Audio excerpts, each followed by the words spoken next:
Police in Tameside in Greater Manchester are investigating the deaths of 20 people who are all patients of the same GP.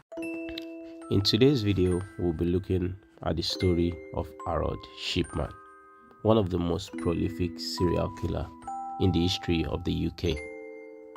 I mean, so many people, when you mention the name Harold Shipman, they probably have never heard that before, because it's one of the saddest, most prolific, and most brutal serial killer who ever existed.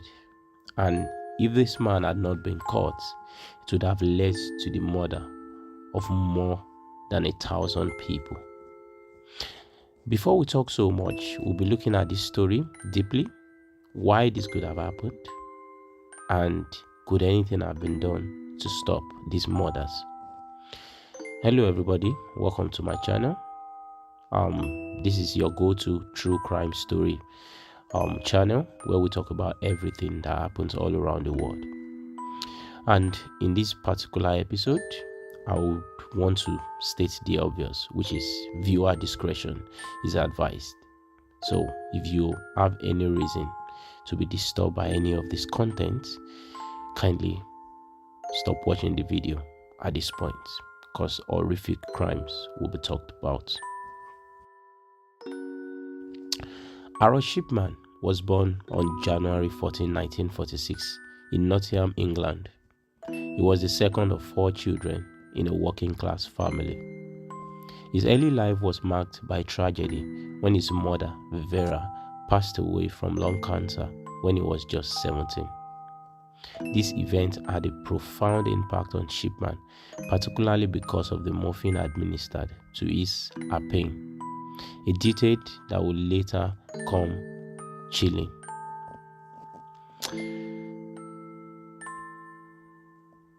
Driven by this desire to help others, Shipman pursued a career in medicine, attending Leeds School of Medicine.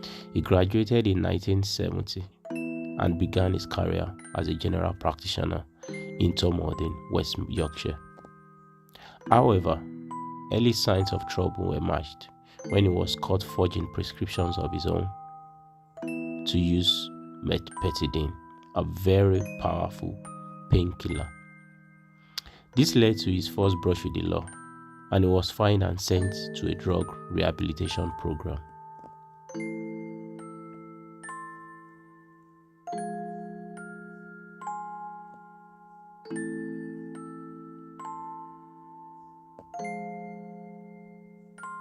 After his rehabilitation, Shipman returned to work in 1977, this time in Hyde, Greater Manchester.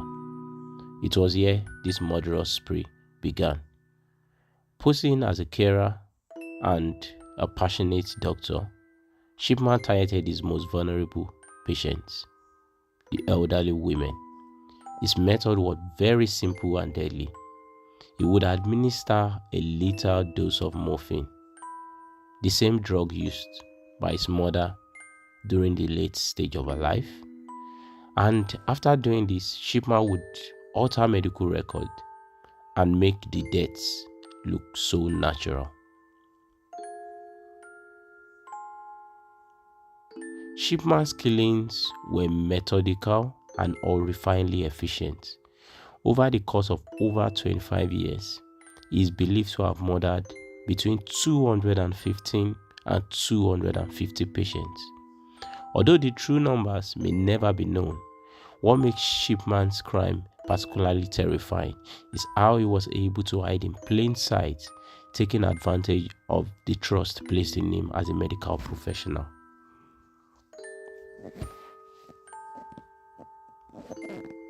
For years, Shipman's crime went unnoticed, with many attributing the high numbers of deaths among his patients to his large elderly client base. However, suspicions eventually arose, particularly after the death of Kathleen Grundy, a wealthy 81-year-old widow. Grundy was found dead in her home after a visit from Shipman, and soon after that, a very big suspicion will emerged, because Grundy left nearly her entire estate to Harold Shipman. This whole situation not making sense prompted Grundy's daughter, Angela Woodruff, to alert the authorities, leading to an investigation that uncovered the pattern of suspicious deaths. Shipman was arrested in September 1998. Police discovered large amounts of morphine at his home, and as well as falsified medical records.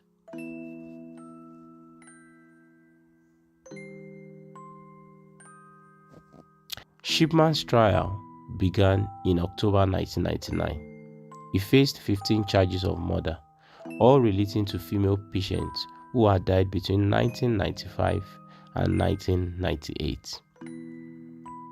The prosecution presented overwhelming evidence, including the exhumation of several bodies that showed lethal doses of morphine. On January 31, 2000, Shipman was found guilty of all charges and was sentenced to life imprisonment without the possibility of parole. The judge described him as having a wickedness that defies belief. Despite his conviction, Shipman never admitted to his crimes or showed any remorse. He remained silent and aloof, even as the full extent of his atrocities came to light. Harold Shipman's crime had a profound impact on the medical profession in the UK.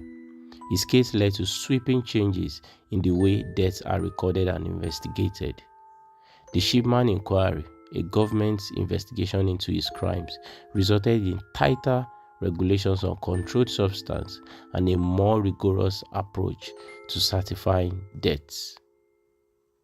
However, the scars left by Shipman's actions remain. Families of the victims continue to grieve, and his betrayal of the trust placed on doctors has left a lasting shadow over the medical community. Shipman's story is a grim reminder of the evil that lurk behind even the most trusted faces. It's a case that still sends chills down the spine of anyone who hears it. If you found this video informative, please give it a thumbs up and don't forget to subscribe for more deep dives into the world's most notorious criminals. Until next time, stay safe and remember, trust is something that should never be taken for granted. Thank you.